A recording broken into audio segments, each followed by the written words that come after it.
Hello, and let's take a look at what I'm looking for when it comes to our project and creating slides for the law of exponents. So we want to be a little bit creative when we do this. We want something that's not just words. So let's see what we can do with Google Slides to make it a little more fun, a little more interesting. So go ahead and hold down with the left button and select everything and click on your delete button. And let's get a blank page. Now what we want to do is we want to add a background. Now you, as the creator, can make any kind of a background you want. But one of the things that I like to do with the background is to choose an image, and you can do a search for a Google image search. And what I've done is I've chose wall and floor to make it look like a classroom, because that's what I've been creating in a couple of other my classes. But you guys can search for anything you want. So let's just choose this first one and insert it in. And so now you've got something that you can work with. I'm not real excited about the wall, but we'll make a change there later. Let's take a look at what we can do as far as adding features to your room. You can insert an image, and if you've got one on the computer that you've saved from earlier that's in your H drive, awesome. But if not, so you can search the web. And I've got a bunch of stuff here that I've been looking at. And so let's say you want to insert, let's say, a couch. You want to put this word transparent in the front. And the reason that you want to do that is because if it's not transparent, then you're going to have background, and might have a floor or a wall or something else that's in there. And by putting this word transparent in the front, it saves you from having to worry about cutting stuff out. So let's just choose this red couch and let's insert it in. And so here it comes in. And what's nice about this is that you can move it around. You can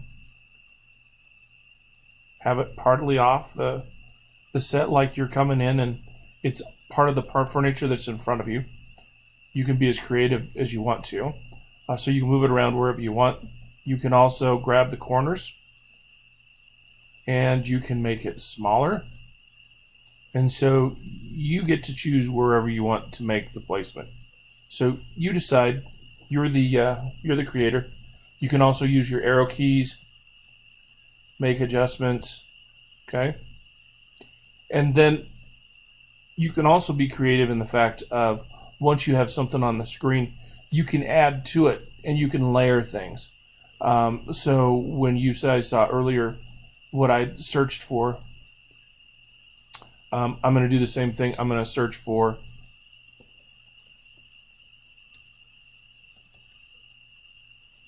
a dog. And I'm going to take this dog that's right here in the front at the top, and I'm going to insert it into. Now you can actually take that dog and you can put him on the couch. Well, he's kind of big. Okay, maybe he's a little too big. So let's make him a little bit smaller. Maybe still just a little bit too large. Yeah, that might be a dog that's living on that couch, looking to see if he's in trouble. Now, the other thing you can do is you can go, well, that's not too bad, but I'm not real happy with the color of that couch. Now, what you can do to change the colors, you can actually come under Format, and you can go into Format Options. And then this window over here on the right, you can go in here to this Recolor, and you can choose a different color. Now, not all the colors are going to be fantastic, and sometimes you find things you like better than others. I'm going to choose this brown couch and throw it on there. So tons of things that you can do. And as you begin to put things on and you put new things on, they're going to come into the front. So let's say I wanted to add into this let's say a whiteboard. So let's insert a whiteboard.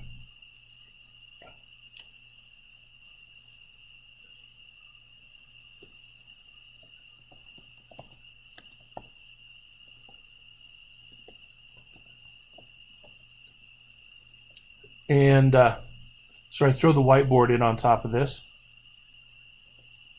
And I decide to make it bigger.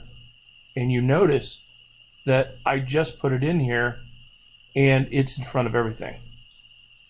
And I want it to be in the back. So think about the layers that you want to do and maybe think about the background and move to the front. But if you decide to make a change and you need to do something like that, for those of you who have messed with this before, you can right click on this and you can come up here where it says order, and you can actually send it backwards. And you can slowly but surely move it back to where you want it. So now I've got it back behind the couch. Don't need anything quite that large. And so then you can adjust it and put it where you want. Again, if I was really looking at this, I probably would go ahead and change this in some way and not have it with the white that's around it. But, you know, it's okay. I'm going to live with that for right now. One of the other things that you can do is once you've got some things set, let's say the dog and the couch, you can actually come in and you can click on the dog, hold down the shift key, click on the couch, and then once you have the two things selected, you can right click on them and you can actually group them together. And the nice part about that is that the next time that you come in, whether you click on the couch or you click on the dog, they're grouped together. And so now as you move one, you move the other, and you don't have to worry about putting the dog back on the couch or putting the couch back underneath the dog or whatever the case might be. So that's a nice piece about that too. All right, and then the last thing that you can do is that you can insert some text, and so choose the text box, choose your text area, and then in this case I'm going to do some math equations. So we might do y,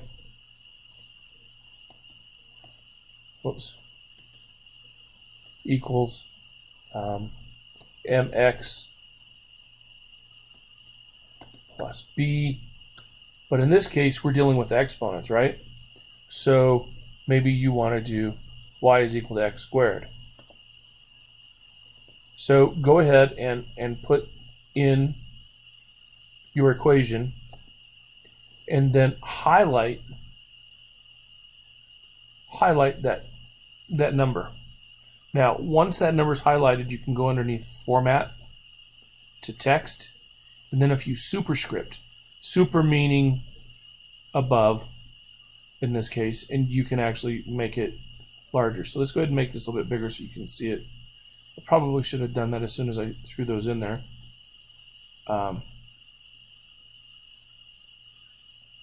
Let's see. Maybe we can do it this way.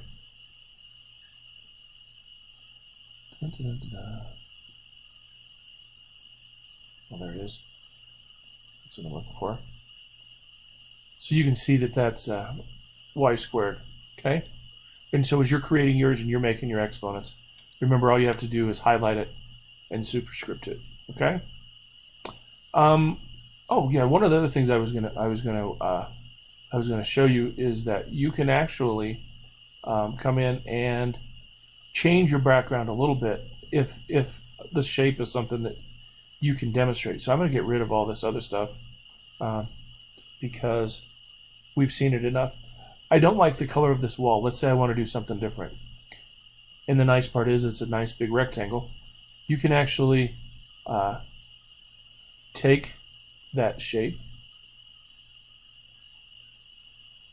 and you can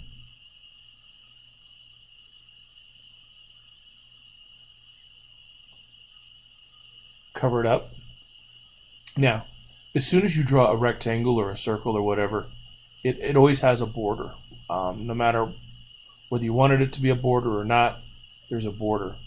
And so notice here it says border weight, border color. we want that to be transparent. We don't want that border to be there.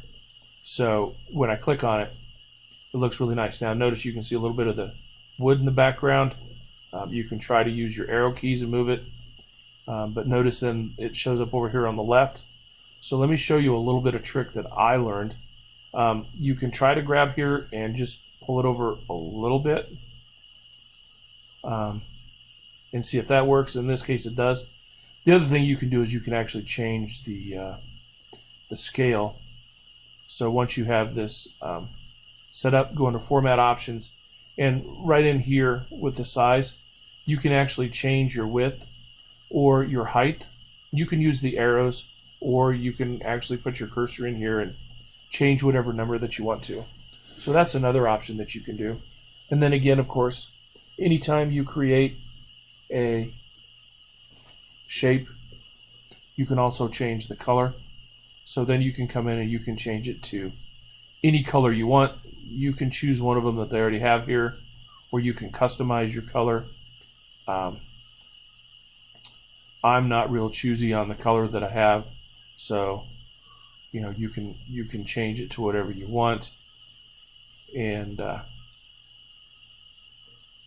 so that's one of the nice things that you can do and play with and see what it is that you want to do for your colors. So you choose on that piece and just have some fun with it.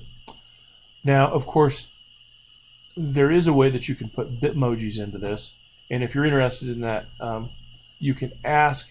I know I was able to do it when I was at home and creating some of these things. I don't know whether we can use Bitmoji while we're in the school districts and with using their servers, but we can definitely play around and see and have some fun with it.